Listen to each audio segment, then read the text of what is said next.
لا شاید حضور ہم سے خفا ہے منا کے لا شاید حضور ہم سے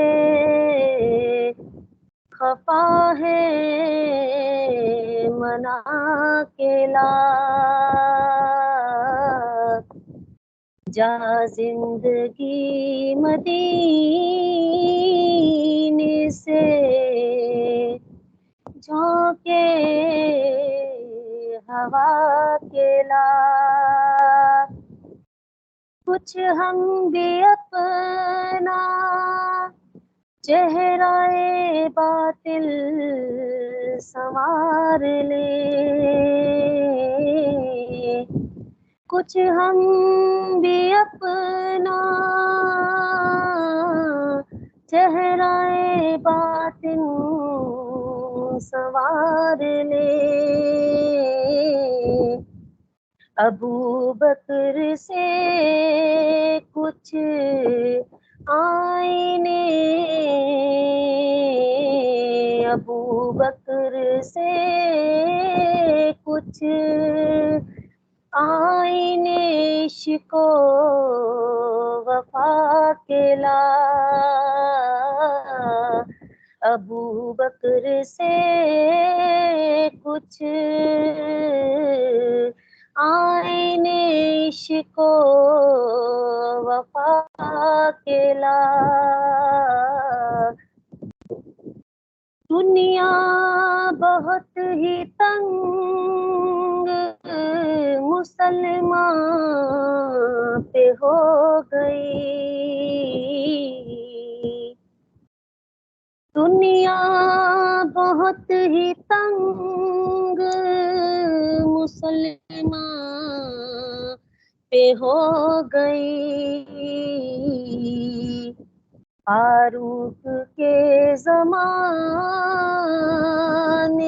کے نقشے اٹھا کے لا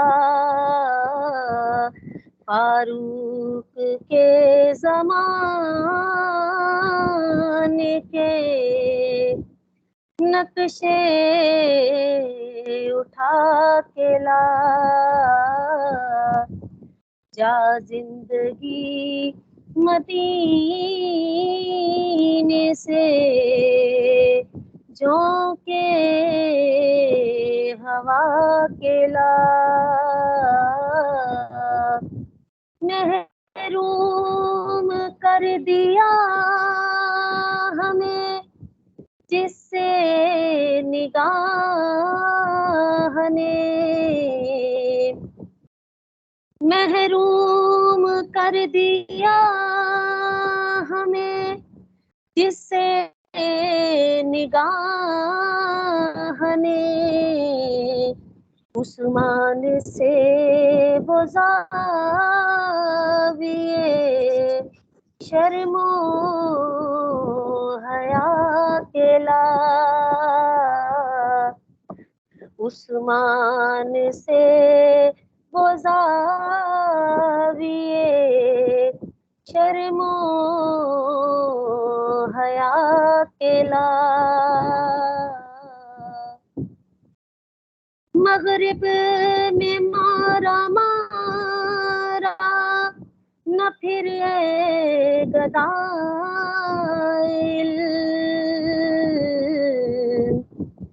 مغرب میں مارا نہ پھر اے گدائل دروازہ علی سے یہ خیرات جا کے لا دروازہ علی سے یہ خیرات جا کے لا باطل سے دب رہی ہے پھر امت رسول کی، باطل سے دب رہی ہے پھر امت رسول کی، منظر ذرا حسین سے پھر کربلا کے لا، منظر ذرا حسین سے پھر کربلا کے لا، جا زندگی مدینے سے چونکے ہوا کے لا، کس منہ سے پیش ہوگا مظفر حضور حق، کس منہ سے پیش ہوگا مظفر حضور حق، اس کو شہید اسوہ آقا بنا کے لا، اس کو شہید اسوہ آقا بنا کے لا، جا زندگی مدینے سے جھونکے ہوا کے لا، جا زندگی مدینے سے جھونکے ہوا کے لا، شاید حضور ہم سے خفا ہے منا کے لا، شاید حضور ہم سے خفا ہے منا کے لا۔ ماشاء اللہ، جزاک اللہ، ایمان تازہ کر دیتی ہے آپ کی آواز۔ جی عامر فرید صاحب، آپ بھی شاید نعت پڑھنا چاہ رہے ہیں، ہینڈ ریز کیا ہوا ہے آپ نے، تو اپنا مائک آن کر بسم کے آپ اللہ بول سکتے الرحمن ہیں۔ الرحیم، ان سے نیکسٹ سیشن پہ نعت سنیں گے۔ تو بسم اللہ الرحمن الرحیم، میری آواز تمام طلبہ تک پہنچ رہی ہے؟ جی سر بالکل۔ میمونہ اور عظمہ نے بہت ہی خوبصورت انداز میں نبی اکرم صلی اللہ علیہ وسلم کے حضور گلہائے عقیدت پیش کیے۔ کہتے ہیں کہ عاشق کی آشفتگی اتنا زیادہ ہوتی ہے جتنا محبوب کا رتبہ بلند ہوتا ہے، اور غالب کے جو محبوب تھے وہ حضور اکرم صلی اللہ علیہ وآلہ وسلم کی ذات بابرکات تھی۔ تو غالب کہتے ہیں، غالب ثنائے خواجہ بیزداں گذاشتم، غالب ثنائے خواجہ بیزداں گذاشتم، کہاں ذات پاک مرتبہ دان محمد است۔ غالب کہتے ہیں کہ میں نے حضور اکرم صلی اللہ علیہ وآلہ وسلم کے مرتبے کی ذمہ داری خود خداوند قدوس کے سپرد کر دی ہے۔ اسی طرح 9th کلاس میں ایک بڑا خوبصورت شعر ہے، اور میں سمجھتا ہوں کہ اپنے محبوب سے زیادہ عقیدت آشفتگی کا اظہار اس شعر سے زیادہ خوبصورت انداز میں آج تک کسی نے نہیں کیا۔ غالب نے کہا تھا کہ جان تم پر نثار کرتا ہوں، جان تم پر نثار کرتا ہوں، میں نہیں جانتا دعا کیا ہے۔ ساری خوبصورتی نثار کرنے میں اور نہیں جاننے میں ہے، یعنی میں محبوب کے آگے سر خم تسلیم کرتا ہوں، میرے محبوب کا مرتبہ اتنا بلند ہے کہ میں اس کی بلندی اور اس کی رفت تک پہنچ ہی نہیں سکتا. ورفعنا لک ذکرک.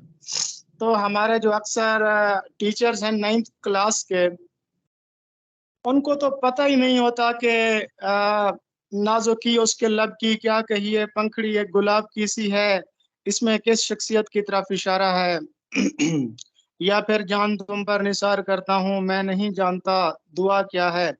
تو یہ ان کو پتہ ہی نہیں ہے کہ یہ حضور اکرم صلی اللہ علیہ وسلم کی شان اقدس میں یہ اشعار کہے گئے تھے، اور اتنے اعلیٰ پائے کے اشعار ہیں کہ ہم کہہ سکتے ہیں کہ شایان شان مدح جو شعر ہیں وہ یہی ہیں میر اور غالب کے. تو آج کے سیشن کا باقاعدہ آغاز کرتے ہیں. جی میڈم صاحبہ.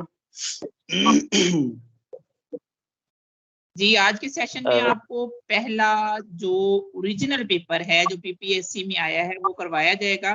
اس پیپر میں ایک اقتباس دیا گیا ہے، اس میں سے 7 سوالات ہیں.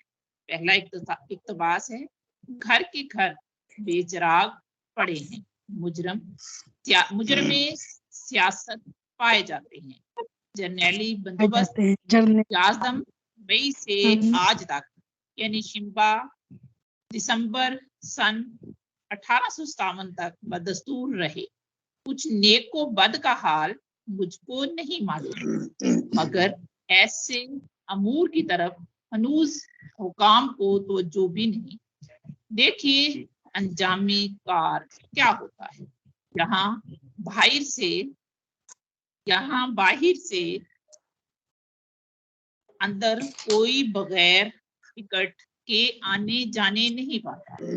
زنہار یہاں کا ارادہ نہ کرنا. ابھی دیکھا چاہیے مسلمان کی آبادی کا حکم ہوتا ہے یا نہیں. پہلا سوال ہے، یہ ایک خط سے اقتباس ہے، یہ تحریر کس کی ہو سکتی ہے؟ جی تھوڑا سا میں ذرا کلیئر کر دوں. سب سے پہلے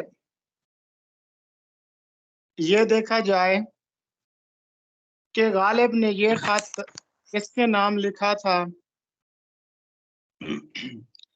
غالب نے یہ خط مرزا ہرگوپال تفتہ کے نام تحریر کیا تھا.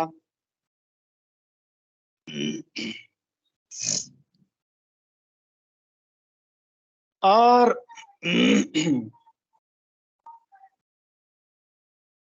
وضاحت کرنے سے پہلے میں تھوڑا سا خطوط غالب کے بارے میں بتا دوں. خطوط غالب کا پہلا مجموعہ عود ہندی، جس میں 162 خطوط تھے،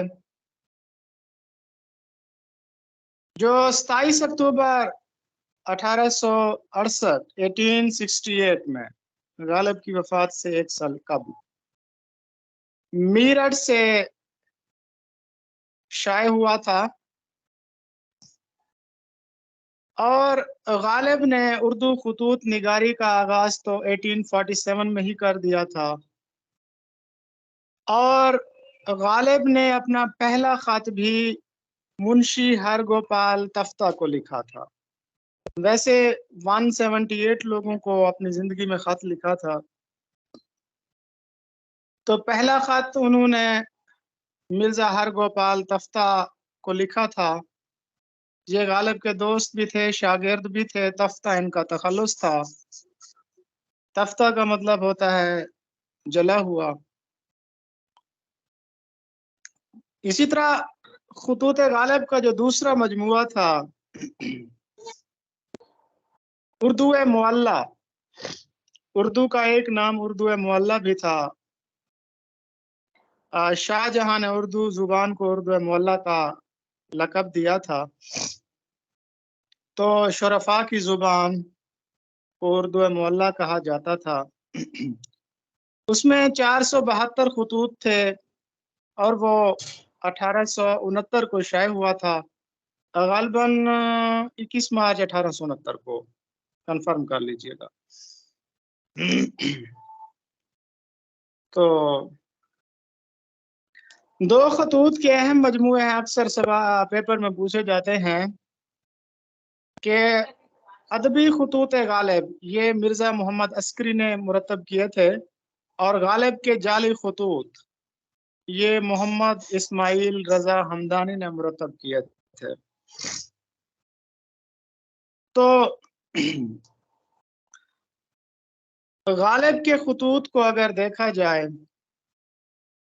تو انہوں نے اردو کی جو ادبی خطوط نگاری کی روایت تھی اس میں ایک جدت لائی تھی۔